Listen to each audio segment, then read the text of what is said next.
Welcome back दोस्तों। आज मैं आपको एक मलयालम एक्टर के बारे में बताने आया हूँ जिसने अपनी 16 साल के संघर्ष को जारी रखते हुए इस साल की हाईएस्ट कमाई करने वाली मलयालम मूवी बनी और देखते ही देखते पूरे भारत की ऑडियंस की और अपना ध्यान खींचा। जी हाँ, मैं बात कर रहा हूँ शोबिन शाहिर की। शोबिन शाहिर मलयालम सिनेमा के एक बहुत ही टैलेंटेड एक्टर हैं जिनका जन्म 12 अक्टूबर 1983 को कोच्चि केरल में हुआ था। शोबिन एक्टर के साथ साथ एक लेखक और निर्देशक भी हैं और इस मंजुवेल बॉयज़ मूवी के बाद तो वो प्रोड्यूसर भी बन गए। उन्होंने 2003 में एक असिस्टेंट डायरेक्टर के रूप में अपना फिल्मी करियर शुरू किया। शोबिन ने अपने अभिनय करियर की शुरुआत 2013 की अन्नयम रसूलन फिल्म से की, जिसमें फहद फासिल मुख्य अभिनेता के रूप में थे। एक सपोर्टिंग एक्टर के तौर पर ये उसकी पहली फिल्म थी। उन्होंने पहली डायरेक्शन आजमाई फिल्म परवा में, जिसमें दुलकर सलमान का एक्सटेंडेड कैमियो भी था और फिल्म को ऑडियंस का बहुत प्यार मिला और उसकी डायरेक्शन की भी खूब तारीफ की गई। दो शोबिन का एक भाई और एक बहन है। इनके पिता बाबू शाहिर भी एक असिस्टेंट डायरेक्टर और प्रोडक्शन कंट्रोलर थे। शोबिन ने फिल्मी career as an assistant director Siddique की फिल्म क्रॉनिक बेजला से शुरू की।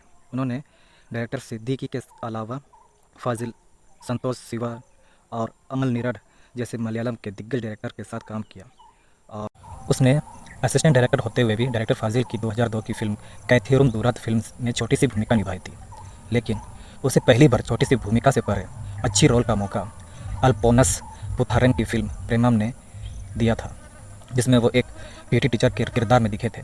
मैंने भी सबसे पहले शोबिन को इसी फिल्म में देखा था और इसके थोड़े से रोल ने ही मुझे बहुत इम्प्रेस किया था। एक सीन में तो वो अपने दोस्त को डांस भी सिखाते हैं, जिनमें उनका डांस स्टेप गजब के थे और यहीं से वो अपनी छाप दर्शकों पर छोड़ने के लिए सफल हुए।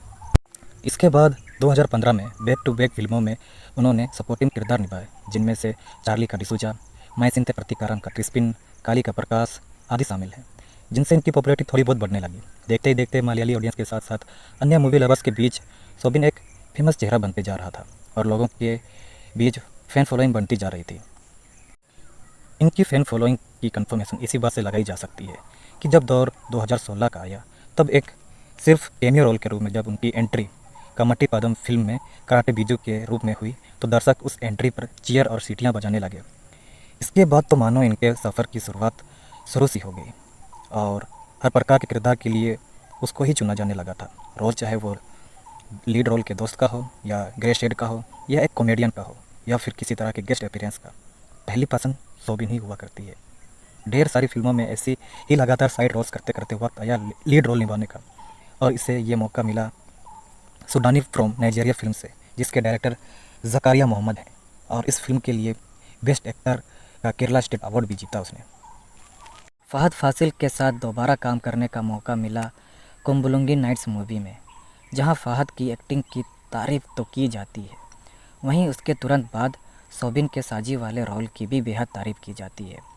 फिल्म ट्रेंस में जब उसकी एंट्री फिर एक बार फहद के सामने हुई तो थिएटर का माहौल देखते ही बन गया था।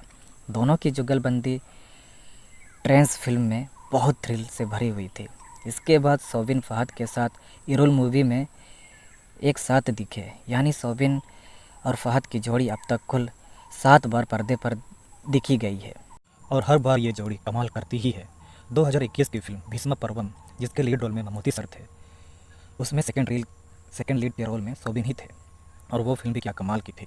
थ्रिलर फिल्मों में इनकी एक्टिंग को पकड़ पाना बहुत मुश्किल है, जैसे चुरुली, इरुल, सीवीआई 5, दी ब्रेन, एला वीड़ा पुंचीरा में कहानी की डिमांड के हिसाब से इनकी एक्टिंग देखी जा सकती है।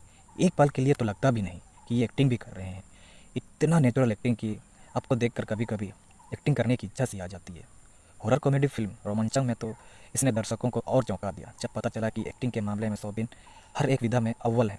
इसी साल 22 फेब 2024 को आई फिल्म मंजूमेल बॉयज़ ने तो शोबिन को स्टार ही बना दिया और साथ ही इस फिल्म के प्रोड्यूसर भी रहे, जो एक सर्वाइवल थ्रिलर फिल्म है। ये कहानी 2006 की एक सच्ची घटना पर आधारित है और इस फिल्म ने कमाई के मामले में भी इस साल नए कीर्तिमान स्थापित किए। इस फिल्म को 5 मई को डिज्नी प्लस हॉटस्टार पर मलयालम के साथ साथ तमिल, तेलुगु, कन्नड़ा और हिंदी में भी रिलीज किया जाएगा। इनकी शादी जामिया जोहर से हुई है और इनके 2 बच्चे भी हैं। हाल ही में सुदानी फ्रॉम नाइजीरिया फिल्म के डायरेक्टर जकारिया ने शोबिन के साथ ही अपनी अगली फिल्म की अनाउंसमेंट कर दी है और लॉन्च के दौरान कहा कि ये उनकी एक और ऐसी फिल्म होने वाली है जो आपके आत्मा को छू लेगी। इस खबर से ऑडियंस बहुत खुश हुए हैं। शोबिन को कारों का भी बहुत शौक है। उनके पास वोल्वो XC90 और BMW R1250 कार्स हैं। एक एक्टर जिसने 8-10 फिल्मों में काम तो किया, लेकिन उसे क्रेडिट तक नहीं मिला। यहाँ तक कि असिस्टेंट डायरेक्टर के रूप में भी उसे किसी ने नहीं जाना। बावजूद 16 साल तक के संघर्ष। कुछ सालों पहले ऐसी खबर आई कि सोबिन शाहिर के अपार्टमेंट को गिराया गया और उनकी लाइफ तहस नहस हो गई। लेकिन उनके एक इंटरव्यू ने उसने बताया कि ये सारी खबरें झूठ थी, जिससे दर्शकों को थोड़ा सा राहत मिला। सोबिन शाहिर को उनकी आने वाली फिल्मों के लिए ढेर सारी शुभकामनाएं देते हुए इस वीडियो में अब बस इतना ही। तब तक के लिए आप लोगों से विदा लेता हूँ। टाटा।